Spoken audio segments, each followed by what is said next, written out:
The lights are in my face, I know that.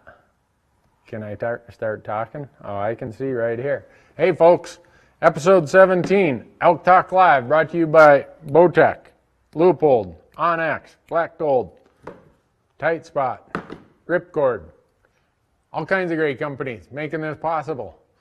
I just got back from a long trip. Went on my first morning of elk hunting here in Montana this morning, and you cannot believe how many bugles I heard. Zero. Not even any blood on my grouse arrow. I mean, to go hunting and go through all that, get up at 4 in the morning, drive that far, and not even shoot a grouse, man, I'm not qualified to be the host of this. If you can't even shoot a grouse, Randy, you might want to give it up. But anyhow, thanks to everybody for following along and watching. We are in the absolute heat of it right now. I talk about the 5 seasons of elk hunting, or the 5 calendar periods. We're already past the early season. We're past the pre-rut. We are now in peak rut. And peak rut is going to last for about, probably another 2 to 3 weeks, depending on your latitude and how the elk behave in your area. So I'm going out again tomorrow. All of you heard about Montana's on fire. Everything's going bad. We are supposed to get anywhere from 8 to 10 inches of snow in our high country starting tomorrow. I like that. So hopefully it'll snuff out all the fires, and it will create some really, really good elk hunting. A little disclaimer here. We look like we have a really bad storm coming our way. So if you see us kind of slide back and roll down the garage door and you hear some noise, it's because we're trying to get the camera gear out of the weather. So with that, got a question that had it a couple times last week, and right away a couple popped up this week, and you'll see, some of you will know what this is. It's called the Mophie. This one was given to me by the good folks you can see at Onyx here. And the question is, how do I keep my phone, my smartphone charged when I'm in the offline or / airplane mode, and I'm using the app on here as my GPS? For me, it'll last, depending on temperature. It seems like and again, how much I'm running it, how many layers, all kinds of other stuff, what I have my backlighting set at, it's lasting about 8 to 10 hours. And then, once that happens, if it starts dying, you take this little jobby, and I can get about 2 to 3 charges out of this little Mophie to recharge my phone. They make them bigger than that. This one's really light. I bet you that doesn't weigh 4 or 5 ounces. So between these two, I'm good for quite a while. And this Mophie will recharge on a solar charger without much problem. So hopefully that answers that question. Michael, you got anything that hit the press right away? Just a general one. Should I use a cow call in late October? Probably not if you're hunting bulls. And the reason I say that, late October is the post-rut season, almost the late season. Calling is going to be very ineffective at that time for public land, mature bull elk. So I probably wouldn't even bother. There's a good chance you might call in some hunters. If you want to have one with you, maybe you've got some elk that are moving off. If you do give a cow call, sometimes it'll stop them just for a second. So that would be the reason to use it. Boy, these lights are bright tonight. You guys trying to blind me so I can't see an elk tomorrow? I'm already half deaf or mostly deaf. Now you're trying to blind me. I got all kinds of excuses about why I might miss an elk in the morning. All right, I got one. All right, Marcus has one. What's the best way to gauge an elevation that bull elk will be at? Temperature-based or just situational? What's the best way to gauge what elevation elk will be at? Temperature or situational? I've never really thought about that, so I'm going to make this up. For me, it's situational. They will move based on the situational weather. They will move based on the situation of drought or moisture that kind of determines how high up or how low down in elevation the best feed is, because if the best feed is there, that's where the cows are going to be. and they're going to be near the cows this time of year. So I'm going to go with situational on that. I don't think you can consistently say, oh, I'm going to hunt this band right here. At least not in my experience. Michael. What form of communication would you recommend for emergencies while out in the mountains? I got to restate the question. What form of communication would you suggest for emergencies while out in the mountains? In the past, we've used satellite phones some. If we have coverage, we'll use cell phones. Tomorrow, I saw that my Garmin InReach is going to be here tomorrow. And when we are heading to Wyoming next week, I was telling the camera guys, well, you know, I've had 4 blood clots in the last 8 years. I've had this, I've had that. And they're like, really? What's our communication device? I'm like, well, just bury me and tell my wife what the GPS coordinates are. That didn't seem like a real comforting solution to them, so I ordered an InReach. And that's what we're going to be using. I've never used it before. I've read a lot of reviews. I've talked to a lot of guys out on our Hunt Talk web forum who use it, and they have great things to say about it. So that's what I'm going with this year. Do you ever use pack animals? Do I ever use pack animals? No, until next week in Wyoming. Bo Beatty, a guy we know from Idaho Falls, Idaho, he is going to join us. And he's bringing 6 llamas. I think I met Bo a year and a half ago, and we've communicated a lot, and he keeps telling me, Randy, with all your production gear and everything else, you should rent llamas from me, or you should bring some of my llamas. All right. So we're going to be hunting not too far from him, and he's bringing over some llamas, and we're going to find out how it works. So other than that, horses, no, I've never hunted with horses. I didn't grow up in a horse family. If I had a horse, he'd probably die of neglect because I know nothing about taking care of them. I view horses as automobiles without steering mechanisms or throttle controls. Most people I know who hunt in the mountains with horses for years and years are on a first-name basis with an orthopedic surgeon. So for all those reasons, I've never used stock animals in my elk hunting. As I'm getting older, I'm starting to rethink that logic, and I'm hoping that maybe Bo's llamas will be a solution to that. I wonder if they can hear these geese flying over my house. Well, I've got like a major migration of geese going over my house right now, so I'm sorry if we're making too much noise there. So what else we got? Tell us about your mittens and where I can get a pair. My mittens. So a lot of you see in my cold weather hunts, I'm not a glove guy. For me, if you want to wear gloves, then you want to have cold hands. I wear mittens. The mittens that I use are called chopper mitts. Those of you who grew up in the northern plains, the upper Midwest, you know what they are. They're a leather mitten that has a rag wool liner that pops out. You can replace it. You can bring extra liners with you. You can put one of those hand warmer packs in there, and you will have warm hands no matter how cold it is. And when things happen in a hurry, you can shake that glove off and have a nice warm hand to go boom or thump, rather than trying to get those really cold gloves off, and your fingers are so cold you can't even fire your release or pull your trigger. So where you can get them is LL Bean, Fox River in Wisconsin. Cabela's used to have them. Just go Google chopper mittens, and a whole list of them will come up. Don't leave home without them. All right, so there's still smoke and fire issues in Oregon. What big effects do you think that smoke, extreme dryness, and fires have on elk? Still smoke and fires in Oregon. What do I think the effect is on elk with smoke, fires, and extreme dryness? Not that much.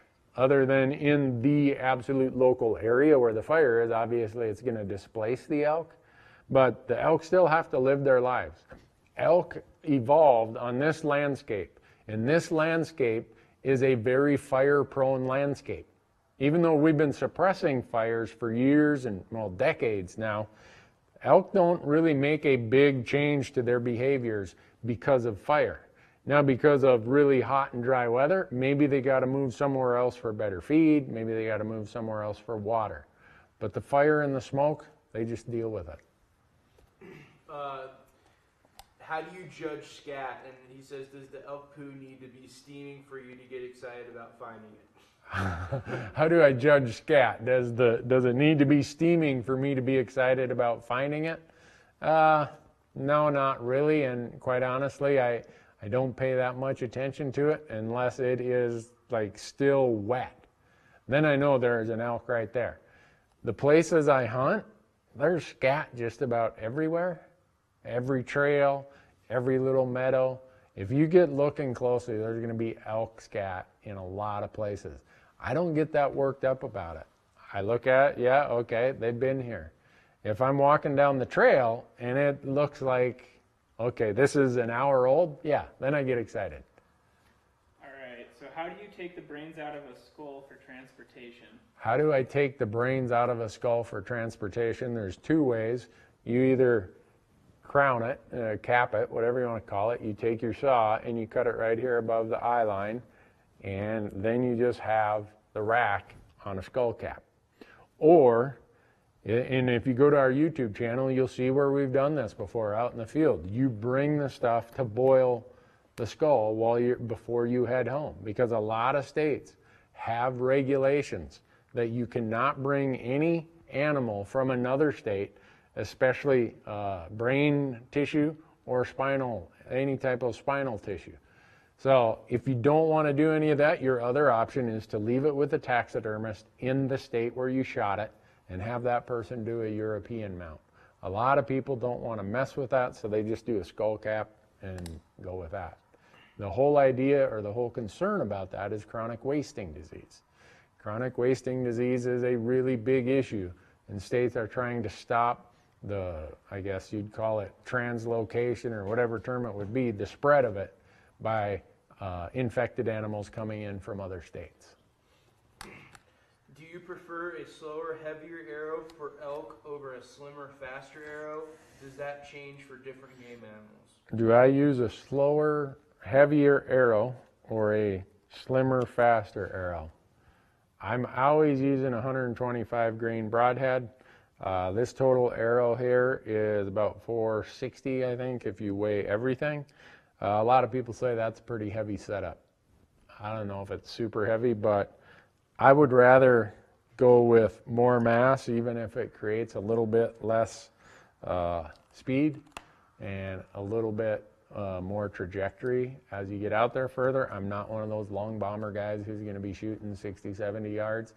And I use the same arrow setup for every animal, from grouse up to elk. All right. So I live at sea level, don't have any limited entry tags, and have $2,000 to spend. What state and hunt is my best bet to simply put elk meat in the freezer? Okay, someone lives at sea level, has a $2,000 budget, doesn't have any limited entry tags, wants to know where they can go on an over-the-counter general tag hunt and the best bet of putting meat in the freezer. Depends on if you're an archery hunter or a rifle hunter. I'm going to say you're probably a rifle hunter. Boy, those geese are really, man, well, it's too dark. Season isn't open. I can't shoot them. But they're distracting. I'm assuming that you're a rifle hunter, because if you're an archery hunter, you'd already be out hunting them most likely. So if you're a rifle hunter, I would say go to Colorado, and if putting meat in the freezer is your goal, buy one of the leftover cow tags. There's still a lot of leftover cow tags in Colorado, and you should be able to fill that without too much work. Yeah, there's always the things that can go wrong, but as far as your best odds of putting meat in the freezer, if you live at sea level, go to Colorado, hunt the second or third season where some of these leftover cow tags exist, and go put some meat in the freezer. I intend to put some elk meat in the freezer next week, because in Wyoming, my tag and Marcus, the guy right there behind the camera, we both have the same tag. It's an any elk tag. And I've told him the responsibility for shooting antlers is on him. For me, I'm shooting the first legal elk. I don't care if it's Boone and Crockett or if it's a 1.5-year-old cow. That's how I'm doing it, because I want elk meat in the freezer. I don't have any elk meat in my freezer right now. This is grounds for serious problem. I'm going to solve that next week in Wyoming. What's your strategy on hunting clear cuts and burns? My strategy for hunting clear cuts and burns, if you go out to our YouTube channel, you'll see where I talk a lot about burns, whether it's e-scouting, whether it's hunting. I hunt them a lot. I hunt burns more than clear cuts because clear cuts usually have road issues, and you've heard me say time and time again that roads and elk usually are like oil and water. Elk want to get away from roads. Clear cuts, to create a clear cut, you usually have some sort of road there. Even if the road's been obliterated, it still results in a lot of traffic. So I'm going to hunt burns before I'd hunt a clear cut. But if all I have are clear cuts to open up the canopy and provide food, I'm going to hunt them. I am going to those kind of places hunting elk. That's where the food is. That's where the cows are going to be, especially in the peak rut right now. How often do you replace diaphragm calls? How often do I replace diaphragm calls? I think I need to replace the one I was using this morning. I've been practicing with the same call all summer, and you'll notice on the diaphragm call, the reed can start getting a little stretched, and it doesn't quite have some of the tones that you want. So I just let the call tell me, oh man, that's not doing what I want it to do, or I'm having a harder time doing it, and I replace it. I use the Rocky Mountain hunting calls make this bugle. They make the diaphragm calls that fit me really well. And when I say fit me, the roof of everybody's mouth is not the same. Some people have a really high roof to their mouth, and so a little diaphragm call will seal that off really easy. Some people have a very flat roof to their mouth, and trying to get the air seal on the roof of their mouth can be more of a challenge. Rocky Mountain hunting calls has a call that will fit any mouth, and so that's why I use their stuff. They don't go with the one size fits all. They make great calls. There's a reason why their calls have won so many world championships. How long should a calling sequence last, and how many sequences until you move? How long should a calling sequence last, and how many sequences until you move? It depends. Sometimes it's just 30 seconds or a minute and don't hear anything, and I'm walking the ridge. And we were talking about that this morning, about how much we call. We kind of let the elk tell us. But let's say there's a ridge that runs this way. I'll start here and I'll call off this side. I'll walk a few hundred yards. I'll call off that side. I'll walk a little further, call off this side. I keep doing that until I get a response. A lot of people say, oh, you're calling too much. Maybe I am, but I'm looking for elk that want to play. And this time of year, the best way to figure that out is to call and get a response from them. All right, so around what temperature or time of year do you think it's not worth sitting over a wallow? At what temperature or what time of year do I think it's not worth sitting over a wallow? That will depend on whether you're hunting in British Columbia or hunting in Arizona. It's hard to really tell. It's when they quit using them. And as long as they're still rutting and the temperature's pretty hot, the odds are they're going to keep using them. And that's a really good place to sit in the middle of the day when the elk are bedded. Maybe they're going to come in to water or to cool off or whatever. So it's really hard to say, oh, this date. It really depends on altitude, latitude, and the temperature of where you're hunting. Another call question. How do you call solo hunting? How do you call solo hunting? I think we covered that last week, but I'm going to talk about it again because it pops up all the time. So let's assume, I'm going to grab my grouse arrow here. The wind is blowing the direction my arrow is pointing. You are here, the elk is out there. You call, that elk knows his safest bet is to circle to the downwind side of where he last heard that call. So if you call from here and the wind is going this direction and he's out there, he's going to loop down here. So if you can, call, but before you call, have a place lined up kind of at some quartering angle downwind further that you're going to move to get set up in the time it takes that bull to circle around. So if you call here, you move over there, and if you move over here and the bull comes in to try to get your wind, now you've got your shot. Obviously, way easier said than done. Doesn't always work that way, but That's how you can most effectively do it when you're hunting solo. Do you make jerky out of your elk? Do I make jerky out of my elk? Right there's a smoker that I'm giving to the camera guy.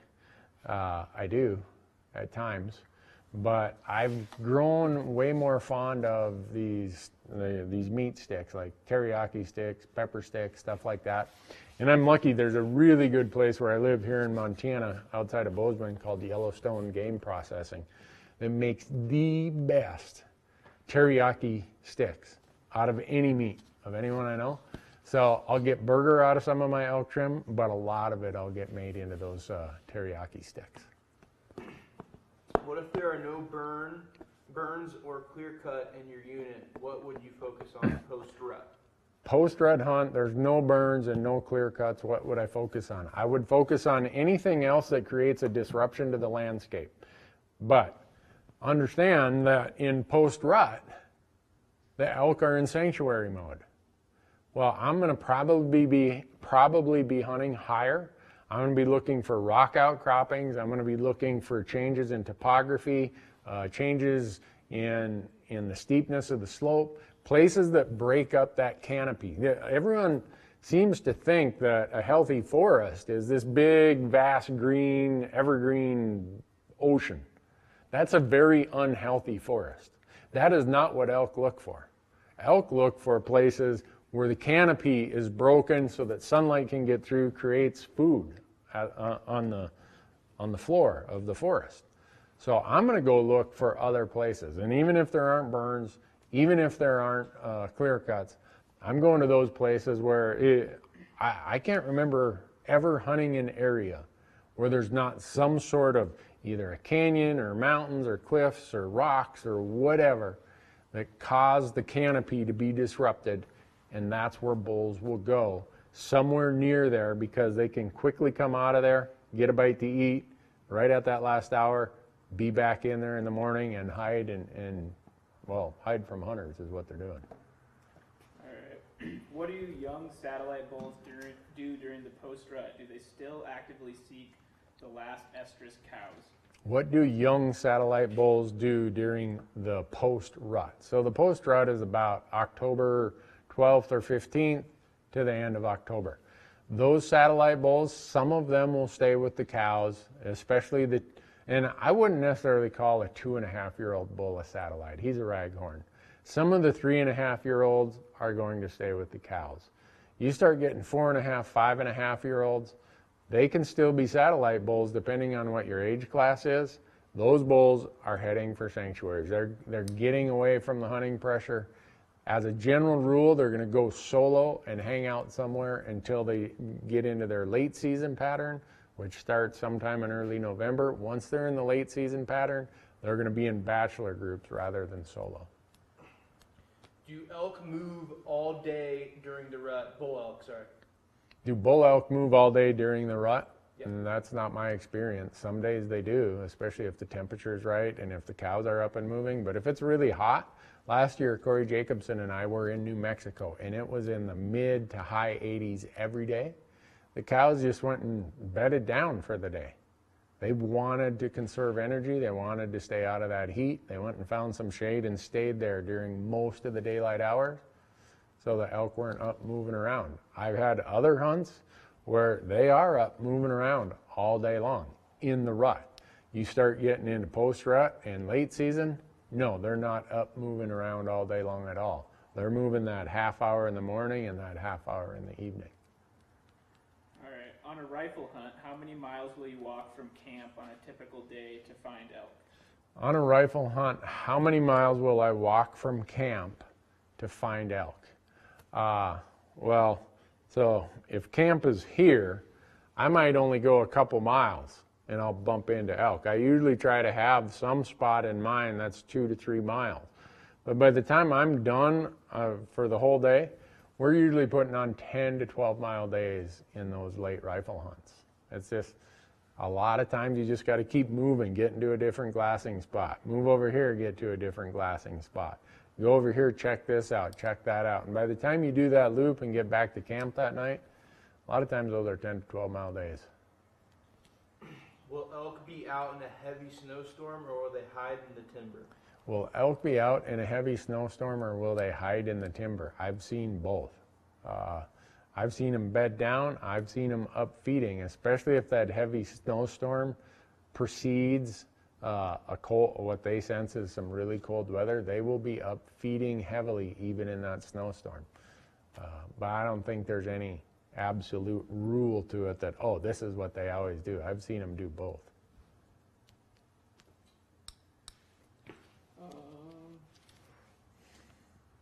How people want to know what yardage you set your bow pins at? What yardage are my bow pins at? All right, you see right here, I have a black gold Ascent sight. And this was originally a 5-pin. I've got it at a 4-pin. My top is 20, 30, 40, 50. And with the Ascent sights, you can put your slider yardages here, or you can loosen this up and start sliding that up and down. I always peg mine to the very top, lock it in, and I told you earlier that I'm not one of those 60, 70 yard bombers when it comes to hunting animals. So you'll see, I don't even have the slider tape on there because I know I'm not going to take those super long shots. But that's what I got them set at, 20, 30, 40, 50, and you can see the 20 and 30, they're not very far apart. But I've been using black gold sights since, trying to remember, I think when Mike Ellig started the company and sometime in the, I don't even know when he started it, but it's been so long I forgot how long I've been using black gold sights.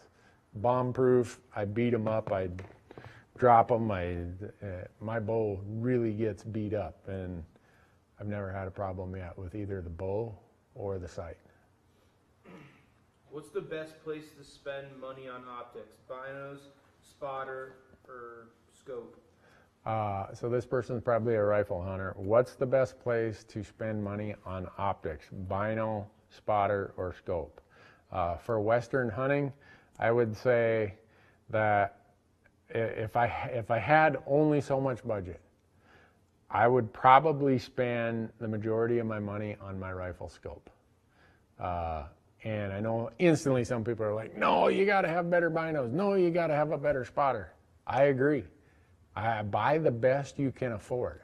But if I'm going to have to allocate money to one versus the other, I'm going with the best rifle scope I can get. And you look at what you can get in the Leupold lineup, VX3i, VX5, VX6, and how well those perform based on what the price is. It's amazing. So I think you're going to get way better value in your rifle scope, way better utility. And I think the Koreans are coming. I hear a jet flying over. I never get a jet fly over my house. Get on TV, get a live gig going here, and all of a sudden I think North Korea is coming. Anyhow, some people don't see humor in my political commentary, so I apologize for that. Oh, before we get going too far, we got to talk about how you sign up for these notifications. You need to text Randy, R-A-N-D-Y, to 313131. And if you're in Canada, 393939. And some of you need to be watching your email because we picked the winners last week and you got notified that you were a winner. So we gave away 5 Onyx Elite packages and we gave away a set of carbon fiber trekking poles from Leupold. So be watching your email, and you're going to be notified that you are the winner. So, where were we before it's elk season, so I get into this stuff. I completely forget about all the business things I got to take care of when we're doing these. I'll get fired. All right, so I'm a southeast whitetail hunter coming to Colorado for a 4th season cow hunt. What clothing layers should I prepare for? Southeast hunter, Southeast United States, coming to Colorado for a 4th season, which is going to be somewhere probably November 12th or 14th to the 20th, somewhere in those dates. What clothing layers should you get for a cow elk hunt? Well, the odds are at that time the cows are going to be lower than the bulls. You're probably still going to have to be pretty active. If this is a public land self-guided hunt, you're still going to have to move around. You're still going to have to be doing some hiking. So when you ask the question of layers, that's the key to it. Start with a merino base layer. Start with a merino bottom base layer, long johns as some people call them. Then layer on top of that. For me, I use the Sitka Gear Timberline pant that time of year with a merino base layer bottom. That's all I put on the bottom. On the top, I start with a merino zip tee top. And then I may, depending on what the temperatures are, I might just leave the truck with nothing but a vest over that. Sometimes if the weather's really crappy, it's snowing, it's raining, it's really cold, then I'll probably put another, one of the other layers of insulation on top of that with my Jetstream jacket on top of it.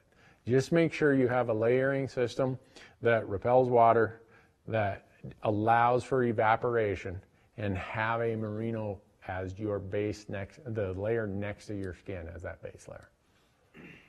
How often do you, these are two questions, how often do you shoot your bow and how many arrows per day? How often do I shoot my bow and how many arrows per day? When these guys came over and set up all this camera gear, I was just finishing my last session of 9 arrows. And sometimes, my preference is I get up in the morning, I shoot 5 or 6 arrows. At lunch, I come over to my range here, I shoot 5 or 6 arrows. In the evening, I shoot 6 to 10 arrows. That's what I try to do. I don't sit there and just try to do 20 arrows at a time. You're fatiguing the muscles. It's hard. It really does not replicate what your shooting situation is. So I'm probably doing, I don't know, total in a day, 15, at the most 20 arrows in a day. Sometimes I only do 8 or 10. And I try to do them at different times during the day. I focus mostly on what is my first arrow. That's my greatest concern. I know we've covered this before, but I've had 3 people ask what backpack you recommend. Okay, 3 people have asked, and we've covered it many times. I don't have it with me. It's out in my truck because I'm getting ready to head out elk hunting in the morning. I use Mystery Ranch Metcalf is the backpacks that I use. They fold up, they compress very nicely as a day pack, and then if you need to make them a load hauler, they have a load shelf on them. You can put more weight in that thing than my body can carry. So I use the Mystery Ranch Metcalf packs. I've been using them. I bought my first couple before I ever started this TV show and all these other platforms. They just work really, really good for the type of elk hunting that I do. Do you ever hunt solo these days? And if not, do you miss it? Do I ever hunt solo these days? And if not, do I miss it? I don't hunt solo these days. I've always got a camera guy with me because I'm gone so much. I tell my wife, look, if I'm hunting, I'm going to be filming. Do I miss the days of solo hunting? Not really. Occasionally, I'll sneak out for a day of deer hunting solo, all by myself. If you go to our YouTube channel, big news, Amazon Prime. If you go to Amazon Prime, if you're a Prime person, an Amazon subscriber, you can watch seasons 5 and season 4 of Fresh Tracks out on Amazon Prime.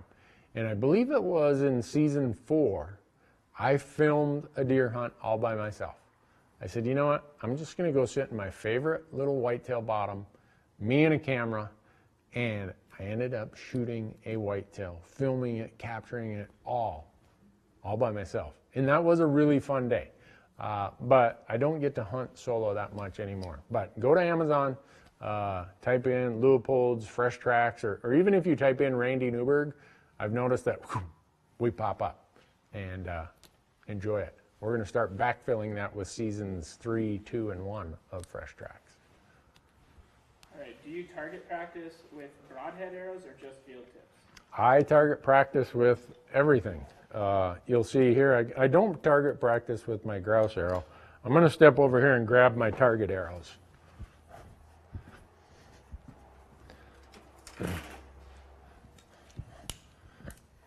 You'll see there's a whole mix of what I practice with here. Broadheads and field points. These are grouse arrows, and I want to know where they're hitting. And I want to know every little deviation that might happen between my broadhead and my field point. So I use both because I want to know. And It's, let's put it this way. The last place I want to find out that my broadhead is impacting at a different point than my field point is when I'm out there shooting at an animal. What's your thoughts on the 6.5 Creedmoor for elk and mule deer? 6.5 Creedmoor. I have one. I have a Howa Alpine Mountain Rifle and a 6.5 Creedmoor. If your shots are properly selected and your bullet location with a really high quality bullet like the Nosler Partition or E-tips or Accubons, a 6.5 Creedmoor will kill an elk. All things being equal, I would use it more for deer and antelope. It would not be my go-to elk rifle. I know some people say, well, I can only get one rifle and I want it to be a Creedmoor. I would step up to a 7mm 08 or a 308 rather than just use a Creedmoor. A 7mm 08 or a 308 can be pressed into service to a larger animal more so than a 6.5 Creedmoor, and when they drop down to a smaller animal, you're not giving up hardly anything in total trajectory, your ballistic path. So that's what I would do. How do you figure out what size of diaphragm call will fit your mouth? Trial and error. The question was, how do you know which size or style of diaphragm call will fit the shape of your mouth? I talked about that just a little bit ago. It becomes a bit of trial and error. For me, it's taken me a lot of experimenting to figure it out. Now that I've found some that Rocky and the guys over at Rocky Mountain Hunting Calls make, I will never go to another call.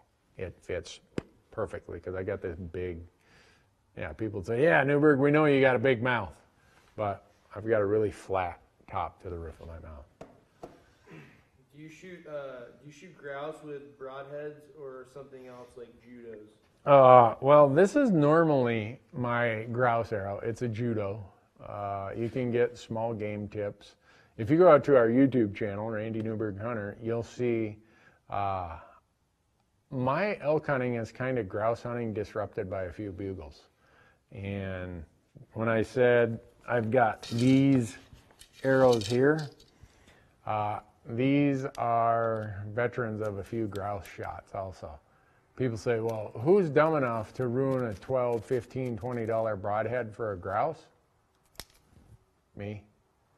If somehow I forget my judo points, or I have lost judo points actually. I don't know how you lose one, but I have. I'll use a broadhead to shoot a grouse. The downside is they go right through the grouse, and a lot of times you can't find the broadhead. So you're a one and done a lot of times when you're shooting grouse with a broadhead. This is Elk Talk Live, but grouse is very relevant to elk hunting. So again, I hope you're appreciating the companies that bring this to us. Leupold, Bowtech, Onyx Map, Tight Spot. In light of that, someone asked, what arrow rest do you use? Oh, what arrow rest do I use? I don't know if you'll be able to see it because it's dark in here, but right here I've got my ripcord ace. Right there, it's fall away rest. And when you draw back, it puts it in the upright position. When you release, it drops down. So Ripcord is one of the companies that make this possible, along with Black Gold and all the others. I think I've been using Ripcord arrow rest since that company started also. I like stuff that's durable, that works, that I don't have to worry about it breaking. And the Ripcords, the Black Golds, and the Tight Spots are made within 100 miles of my house. And I know the people who make them, and they are some serious archery hunters. I wish I was as good of an archery hunter as the folks who design and make and build all the stuff at Tight Spot, at Ripcord, and at Black Gold. Those guys, they know what they're doing. And the products show that. My fear bow hunting elk is bears. Do you carry a sidearm? My fear in bow hunting elk is bears. Do I carry a sidearm? Nope, I don't. And I hunt in grizzly country. The odds of a bear coming after you are, you probably have a better chance of falling off a log and dying of hypothermia out there than you do of getting attacked by a bear. Here in grizzly country, you just got to take precautions. I carry bear spray. Again, we did a whole video on our YouTube channel about why I use bear spray. And I know some people are going to say, oh, well, I use a firearm. Go talk to anybody who has been mauled by a grizzly bear. And almost everybody will tell you the bear spray was way more effective, or they had a sidearm, a handgun, they weren't able to use it. All of a sudden you got a bear, he's got a hold of your shooting arm, he's breaking your arm, tearing you apart. Good luck trying to shoot that bear with that. Or he displaces the firearm when he hits you, or somehow you get separated from the firearm. Usually with bear spray, you can get that out and spray that bear while they're on top of you way better than you can with a firearm. So that's, I understand some people are concerned about that. I wouldn't let it bother me. I'd just be smart about it, and I would carry bear spray. Would you build a fire if it's cold while spotting to stay warm? Would I build a fire if it's cold while I'm spotting in order to stay warm? Yep, we do it all the time. If you watch some of our late season elk hunts, I would say if it's cold, every day we start a little fire. Gives you something to do, keeps your mind off things, allows you to stay there and be glassing. If you have a partner, especially, one guy can stay by the fire and warm up, the other guy running the spotting scopes and glassing. Then you rotate and you keep doing that. Sometimes you can put a little fire right next to where you're glassing. It allows you to stay out there all day. And that is the key. When you're hunting late season, these cold weather periods, it is a glassing game. The more time you can spend behind your optics, the greater the likelihood you're going to see an elk and you're going to shoot it. Will a lost calf call bring in bulls or cow calls only? Will a lost calf call bring in bulls, or will only cow calls do that? You know, I don't really use lost calf calls. I'm sure it might, but I wouldn't be that worked up about it. I'd probably just cow call if that's your preference. I prefer bugling, but I'm sure it would probably work. I just don't use it.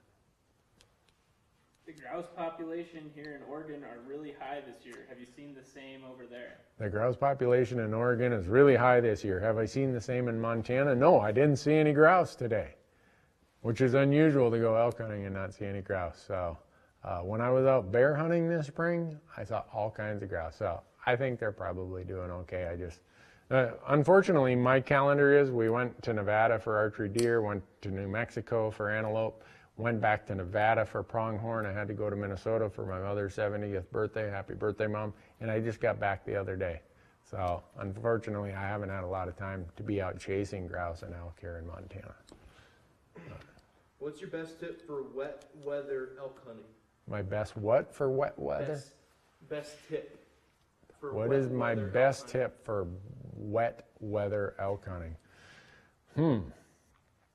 I don't know if the person is asking archery or rifle. It doesn't say. Doesn't Maybe say. like equipment or. Okay. Like, I don't know that I really have a tip. I go out and hunt the same as I do all the other time. I just make sure I've got the proper clothing to stay warm and stay dry and stay comfortable, because if I'm uncomfortable, mentally I'm going to be checked out even if I'm still there. And if I am uncomfortable, I'm probably going to talk myself into, oh, I should just go back to camp. So for me, it's mostly about the clothing would be my tip for wet weather elk hunting. How are we doing, Marcus? We are at 44 minutes. 44 minutes, and we're getting a flashing light there. That's never a good sign. Whenever you are in the TV world and you have a flashing light, that usually means bad things are about to happen. So, what else we got? Do you ever do any still hunting through dark timber? Do I ever do any still hunting through dark timber? People have asked that quite a few times. No, I don't. It will work. I used to do it a lot. But I have found that the periods of time when you're still hunting usually are rifle seasons, usually are going to be post-rut or late season, and I have way, way more success getting to a good glassing point, knowing where the sanctuaries are, and glassing those sanctuaries all day. rather than still hunting through dark timber. The densities of elk in dark timber in most places is very low. Do you prefer to walk ridges and bugle down into timber pockets to locate bulls, or get into the timber pockets before you bugle? Do I prefer to walk the ridge and bugle to elk down below, or go into the timber pockets and bugle from there? I would have to say I'm a ridge guy. I like to get up. I know the sound will carry better. If I hear something, it's easier to locate it. And then I'm usually not right in there with them.